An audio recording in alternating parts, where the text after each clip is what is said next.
everyone, and thanks for being here. My name is Viola, and I'm a psychologist and a psychotherapist. But today, I'm here to tell you the story of a nobleman who married his true love. Our story starts with an ending. We have an hero, and our hero in real life was called Mats. Mats lived in Norway, and he died of Duchenne muscular dystrophy, aged just 25. This is a genetic disorder characterized by progressive muscle degeneration, limiting Mats to live in a wheelchair. At Mats' funeral, his parents mourned for their lonely and disabled son. During the eulogy, a group of unfamiliar people sat and wept next to Mats' relatives. But Mats had barely left his home in his last years, and he himself had never met those people before. So, who could those people be? Were they at the wrong funeral? The visitors had come to mourn their friend Evelyn, the true love of rumor. A few lived nearby, but others had traveled to Norway from various places across Europe. Mats had not sat alone in his room for years. He was a real-life hero in a world that his parents had no idea about. My background is in neuroscience. I have been working in cyberpsychology since 2011, and within the psychology of video games, my specific interest is the impact of gaming in people's lives. But we have a but. In May 2019, the World Health Organization included gaming disorder in the International Classification of Diseases. This proposal came without data, proving an emergency was already underway. Yes, there is a problem with problem gaming. However, when you look at the numbers, they are so small to almost be considered negligible. So what happened is that the scientific community split. Some researchers welcomed this decision in an overprotective perspective, while others listed risks and consequences of a preventive approach on the public. Without any proper evidence, the medicalization of gaming behavior would aggravate the stigma gamers experience in an everyday scenario. And this is their last product.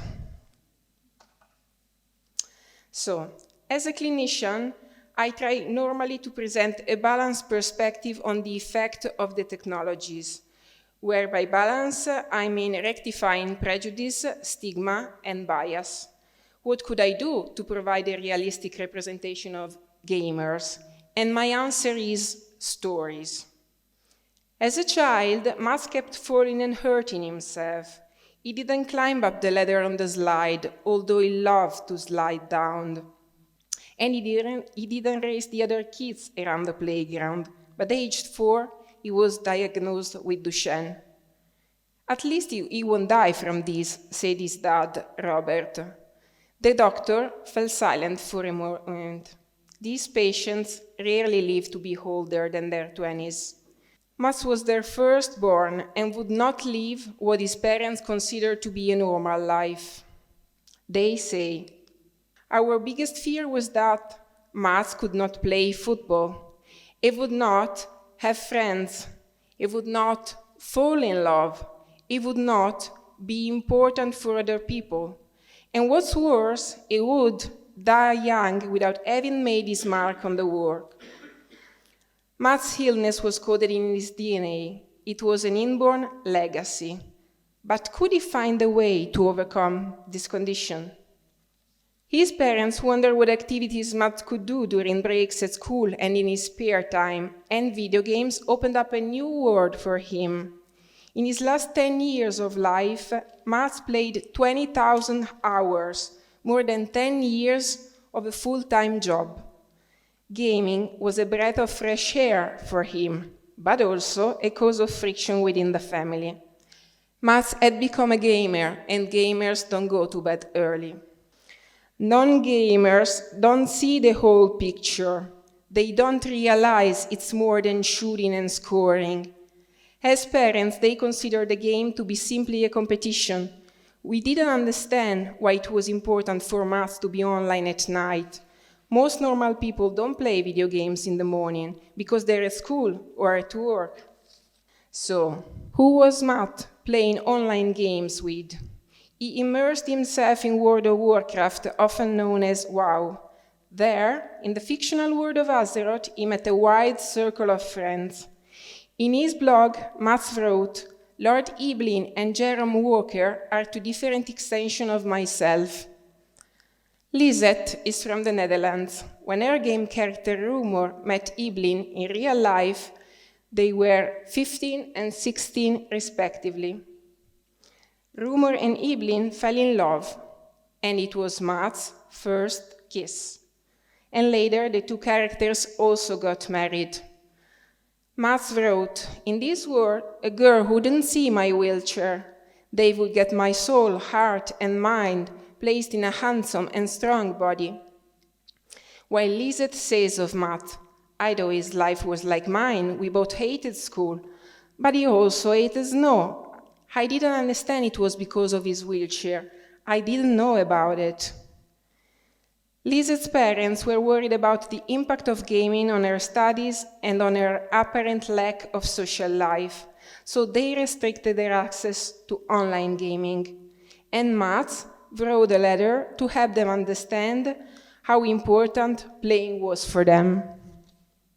In the meantime, in the Steens family, we didn't call the guild members friends, we called them avatars. Our perception of friendship was very traditional, but when Lisette sent birthday presents to Matt, then we started thinking of her as a friend, because the gifts were tangible. In World of Warcraft, you play in a group or guild. Matt was a part of the Starlight Guild. There were 30 members in all. Starlight has existed for more than 12 years and is still active. The leader of Starlight remembers Eblin as a runner. It was important for Matt to be able to run in the digital world. In summer 2013, Matt's family was on holiday, while he, unable to travel, stayed at home. That summer he started his blog. "In Azeroth, my handicap doesn't matter and my chains are broken. I can be whoever I wanna be. In there, I feel normal." Matt shared his blog with the members of the guild one by one. This way, they got to know about their fellow players' condition. "In WoW, we meet each other without preconception," says a guild member who's also a psychologist. "We discover each other without stereotypes in the way, and only then we reveal our age, gender, skin color, or disability." 6 months before he died, Matt was suddenly absent from the game for 10 days, so his fellow players were worried, of course. When he returned, they asked Matt to give someone a way to get in touch. "You are important to the guild." And on the 18th of November 2014, Matt died. The day after, Robert, Matt's dad, tried to think who they should inform about Matt's death. He remembered the gamers. Robert wrote about Matt's death on his blog and left his email address for anyone wanting to get in touch with the family. Then it sent. And the unexpected domino effect started. It's with heavy heart that I write this post for a man I never met but knew so well, followed by more messages and more stories of mass gaming life. A tiny nation of people began to take shape. More and more emails arrived that testified about Matt's significance. When Starlight learned of Matt's death, the members crowdfunded money between themselves so that those who could not afford to had the opportunity to travel to Norway for the funeral. We cried from an intense emotional joy that came from seeing what kind of life Matt had in fact lived. With real friends, people who cared so much, they would fly from another country to the funeral service of someone they had never met. That was and still is powerful.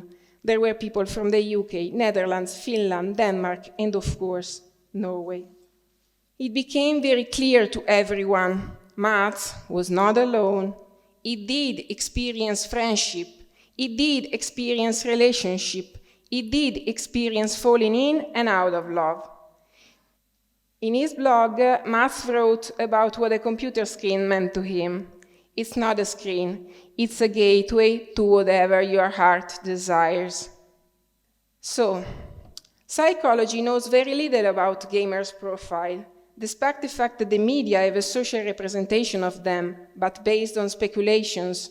Opinions have been taken as facts without any scientific evidence. Gamers are represented as socially deviant, and both the population and the gamers themselves now adopt these stereotypes. I'm afraid most of the time, not every time, but most of them, clinicians still have biases about working with video games and gamers. It is important to see beyond the plane of the games. The attention should not focus on that. We should study the relationship between the gamers and between the gamers and their characters. We are watching gamers from behind their backs. We should watch what goes on through the screen, told me Robert Steen, Mas' dad. Gamers are a community. They are diversity, and in diversity is people like us. We'll always find a piece of ourselves in a story.